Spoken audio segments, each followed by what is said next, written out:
Good afternoon, students of America. My name is Brianna, and today I'm going to be providing you guys a briefing on the ongoing conflict between one of our alliances in two states, Ukraine and Russia. Now, my job is to provide you guys an understanding on the ongoing conflict by highlighting the origin in which the war started, key developments, and international responses. So let's start from the very beginning. The beginning of this war took place on February 24th, 2022, with Russia launching a special operation to invade Ukraine. Now, this obviously caused escalation between the two states, in which they have not experienced to this extent since Russia annexed Crimea back in 2014.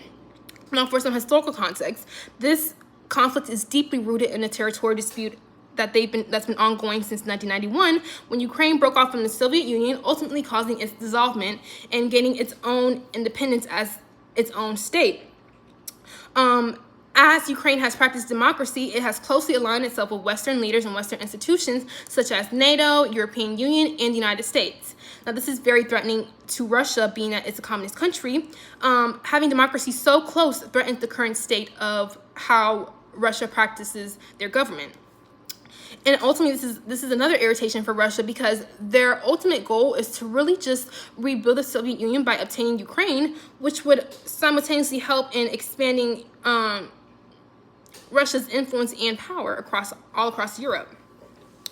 Now, some key events that led up to this invasion was when Russian war strategists and Putin were actively sending troops to the border of Ukraine in late 2021. That's kind of how it started. Now, this issue has obviously contributed to a massive humanitarian crisis, with millions of Ukrainians from all different regions, such as Eastern Ukraine, like Donetsk and Luhansk, Southern Ukraine, and even Northern Ukraine, Kyiv, the capital. Civilians have had to fled their homes to find refuge in other countries. This is also very disappointing, because recently Russian drones and missile attacks on Ukraine has intensified over the last few days, last reported February 26, 2025 from Hughes.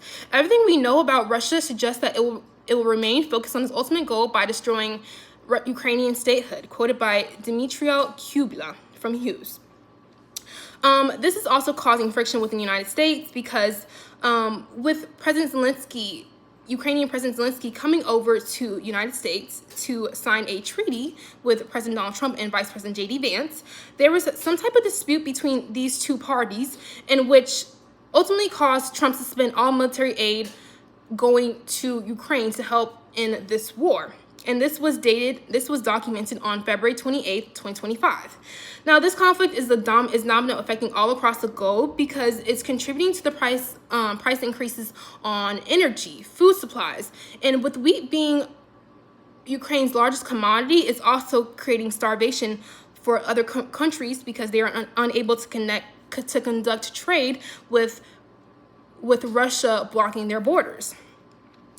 And this has kind of posed questions on the current state of global security for other countries and the role of international alliances, and kind of has questioned the effectiveness of globalism. So that is what is currently going on in international politics with our current world regarding globalism and global trade and international relations.